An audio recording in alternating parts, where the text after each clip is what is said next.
सर्वसामान्य भक्तांना ओम नमः शिवाय या मंत्राचा अर्थ मी शंकराला नमस्कार करतो असं आहे असं वाटतं. पण प्रत्यक्षात ओम नमः शिवाय या मंत्राची व्याप्ती आणि खोली अत्यंत गूढ अशी आहे. शिवमहापुराणात आपण ओम नमः शिवाय या मंत्राची व्याप्ती वाचताना अवाक होतो. या मंत्राला षडाक्षर मंत्र अर्थात 6 अक्षरी मंत्र असं म्हटलं आहे.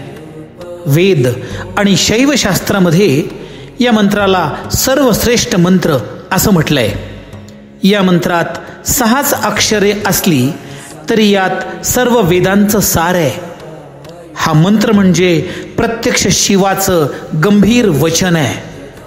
हा मंत्र म्हणजे सर्व विद्यांचं मूळ आहे. या विश्वात असंख्य मंत्र आहेत, परंतु प्रत्यक्ष शिवजींनीच ओम नमः शिवाय या मंत्राची निर्मिती केल्यामुळे या मंत्राला तेजाची एक अलौकिक शलाका प्राप्त झाली आहे. या गूढ रहस्यमय तेजोमय मंत्राची निर्मिती आपण कशी केली हे शिवजी पार्वतीला सांगताना म्हणतात, प्रलयकाळी सर्व चराचर विश्व नष्ट झालं, सर्व प्रपंच प्रकृतीमध्ये विलीन झाला, तेव्हा मी एकटाच होतो. यावेळेला नारायण अर्थात भगवान विष्णू मायामय शरीर धारण करून शेषनागाच्या शय्येवर निद्रिस्त होते.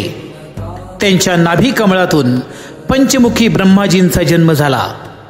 त्यांना तिन्ही लोकांची अर्थात त्रैलोक्याची निर्मिती करण्याची इच्छा झाली, पण मदतीला कुणी नसल्यामुळं त्यांना ते शक्य नाही झालं. म्हणून त्यांनी सर्वप्रथम 10 तेजस्वी महर्षी उत्पन्न केले. त्यांना ब्रह्माजींचे 10 मानसपुत्र असं म्हणतात.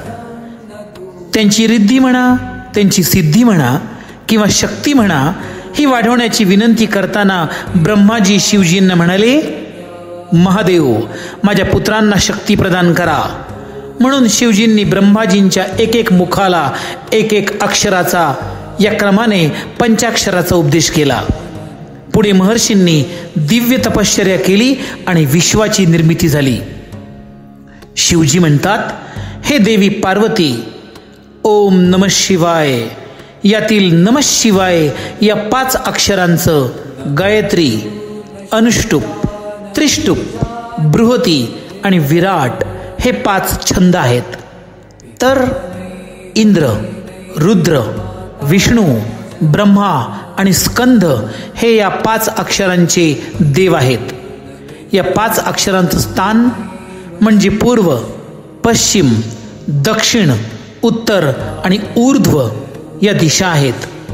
शिवजी पुढे पार्वतीला म्हणतात, पार्वती ओम नमः शिवाय या मंत्रातील ओम हे माझं विशाल हृदय आहे, न हे माझं मस्तक आहे, म हे माझ्या शिखा आहेत, शी हे माझं कवच आहे, वा हे माझे नेत्र आहेत आणि य हे माझं अस्त्र आहे. इथे भगवान शंकरांनी पार्वतीला ओम नमः शिवाय यातील एक अक्षर आपलं स्वतःचं कसं अंग आहे हे दाखवून दिलं. शिवजी म्हणतात, देवी या मंत्रात माझा प्रत्यक्ष वास आहे.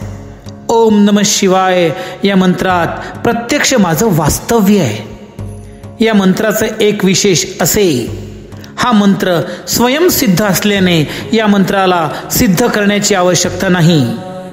जो भक्त शुद्ध अंतःकरणाने ओम नमः शिवाय हा मंत्र सतत जपतो, तो कालांतराने स्वतःच शिवस्वरूप होतो.